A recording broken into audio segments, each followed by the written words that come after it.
I'm Tom Baker, this is Chasing Cars, and this is the Mazda CX-30. And this feels like a big moment because you and I have tracked the development of the CX-30 right from the very first time the world set eyes on this car at the Geneva Motor Show last year, to driving a prototype of it on the streets of Frankfurt.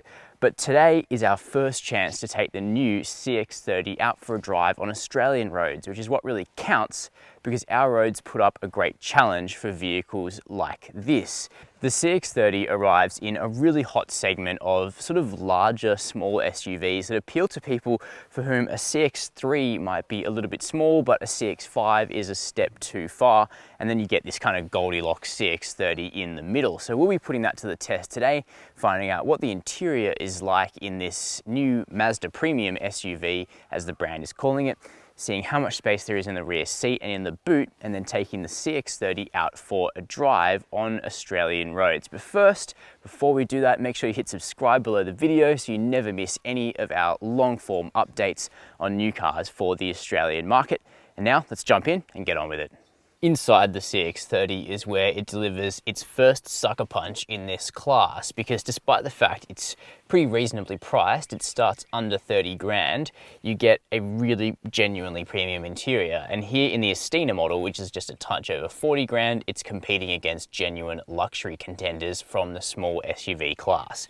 Everything you touch and look at is soft and plush, from these really opulent plastics up here on the dash to the creamy, thin-rimmed leather steering wheel and shifter to the seats, to even padding down here where your leg rests. The attention to detail is very impressive in this interior, and it's a big step up from something like the smaller CX-3 in terms of luxury in the cabin. Thankfully, it doesn't just run skin deep because the functionality is also pretty good. So we have an 8.8-inch screen up here on the dash. The actual screen itself is a little bit small with big kind of borders on the side, but it's controlled with a rotary dial between the seats and shortcut buttons, which is really intuitive and easy to use on the move. There's no touchscreen though. What there is standard navigation, DAB radio, and wired Apple CarPlay and Android Auto. In front of the driver, there's also a partially digital display, but it can't actually do anything that useful. You can't see a map or your song information, for example, but you do get a windscreen projected head-up display that you can see through polarized Australian sunglasses, which is really rare for a head-up display, so well done, Mazda. Now, about those seats that are trimmed in soft leather in this Astina, in fact, pure white, which isn't going to be that easy to take care of, but it certainly looks stunning. Mazda say they're designed to support the natural S-curve of the back, and they are decently supportive, though I don't think they're the most comfortable over a long drive in this class. I think some of the harder German seats initially don't seem as comfortable when you sit in them, but they do a better job of supporting the body. But it's subjective. The best thing you can do is take it for a long test drive. Now, in terms of color schemes, you can get white or black leather in the Astina, black cloth in the rest, and then the Astina has brown trim in the interior. The Pure, Touring and Evolve models have blue trim, so it's kind of like a slightly more expressive environment in the cabin than some previous Mazdas, including the Mazda 3. Practicality is also good. We've got a large bin and adjustable armrest between the seats, decent sized door bins, big cup holders, and an extra tray ahead of those, but notably there's no wireless smartphone charging. So what's life like in the back? Here in the back, the CX-30 is also really class competitive because the space on offer is pretty good. So for me, it's 6 foot, sitting up straight. I've got another inch or two of headroom, even on this model, which has a sunroof that slightly eats away at headroom. Legroom, it's actually about as good as the larger CX-5, which shows that Mazda are learning lessons in interior packaging quite quickly, and tow room is pretty much unlimited. Now, it's kind of a four-seater back here. It's a bit of a hump in the floor, but it isn't too bad. That bench is inclined up nicely, and the seats themselves are soft and plush, so it's fairly comfortable sitting in the second row. Plus, we have a flip-down armrest, which is also quite squidgy, so it's decent back here. We have 2 cup holders. Sadly, we don't have the cool feature from the CX-5 where you can flip up a console and find 2 fast-charging USBs. So this is probably a bit more of a couple's car than a CX-5, I reckon, but we do have air vents, which is great to see in a hot country like Australia. Now the back doors, they've got another big door bin. We have soft touch materials in the center. Sadly up here, those plush materials from up front revert to scratchy plastics. Now let's check out the boot. Here around the back, the CX-30 demonstrates that even at the tail view, it has one of the most expressive designs in the small SUV class. Now, I think the colors that really set it off are this machine gray, and there is also the kind of perennial soul red crystal. Even if you might think that the red might be getting just a little bit old now, Mazda keep coming out with some absolute bangers of new colors. But of course, while we're back here, we'll check out the practicality.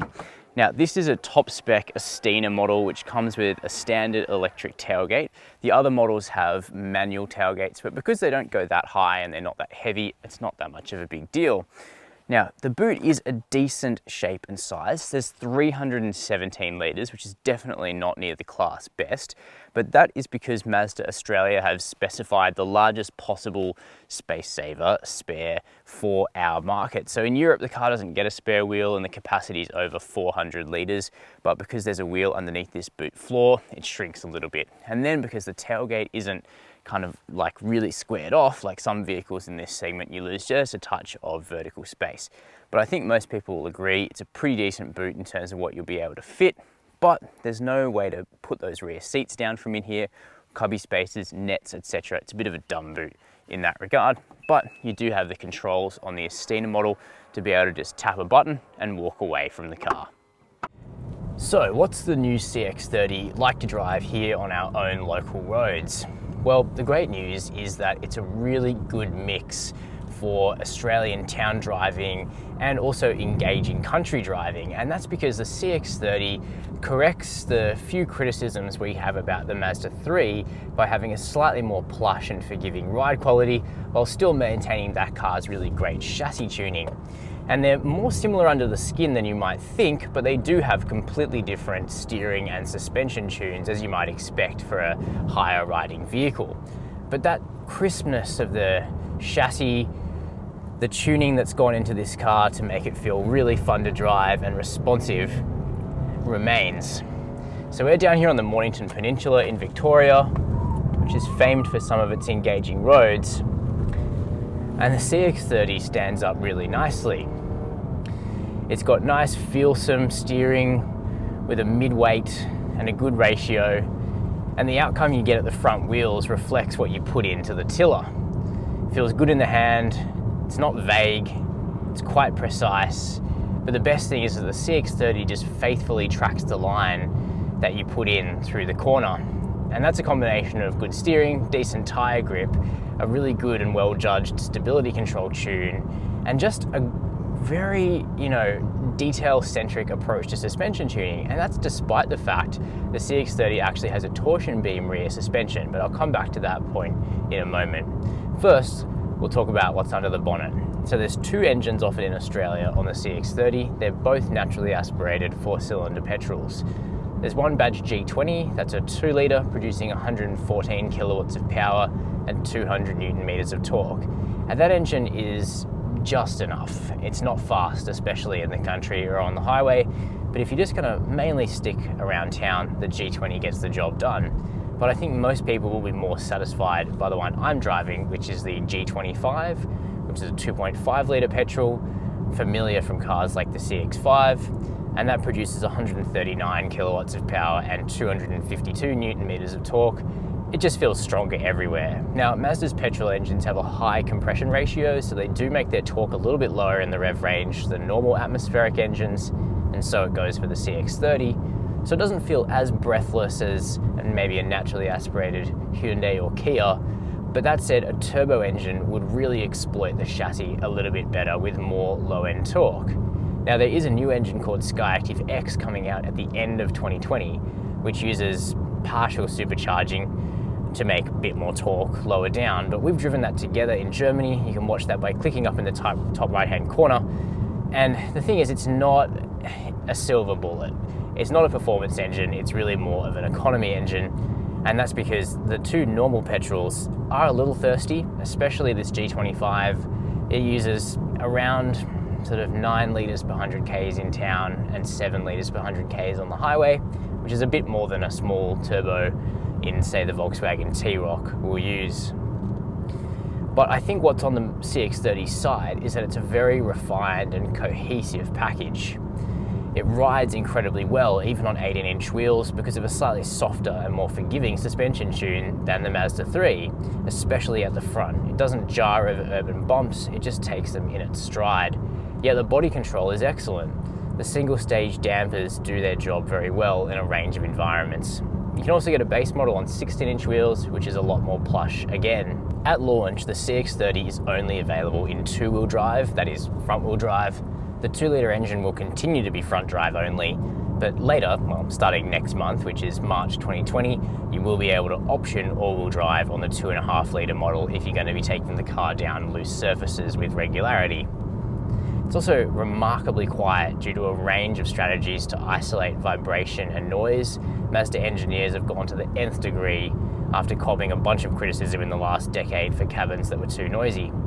And finally, safety is also very decent. All cars have AEB going forwards and backwards, lane keep assist as well, blind spot monitoring, rear cross traffic alert. And if you upgrade to the vision package, you get stuff like a 360-degree camera and front cross traffic alert to stop you driving into the path of a perpendicular oncoming vehicle at a junction. So those are our detailed impressions of the new 2020 Mazda CX-30. Now, I think from the first time we saw this car, it was clear it was a well-sized, well-designed small SUV that was likely to appeal to Australians. The good news is that it's a really good fit for Australian roads as well, because it's a bit more plush and compliant than the Mazda 3 small car. The back seat is a little bit more spacious and the boot is a touch better sized as well. Now, I think the chassis is so well tuned that it could use a more powerful engine, a small turbocharged unit for example, but the forthcoming Skyactiv X may be the solution for some, though we won't see that until around the end of 2020. Now let me know down below this video what you think of the Mazda CX-30. While you're down there, make sure to hit subscribe and the notification bell. And as always, thanks for watching Chasing Cars.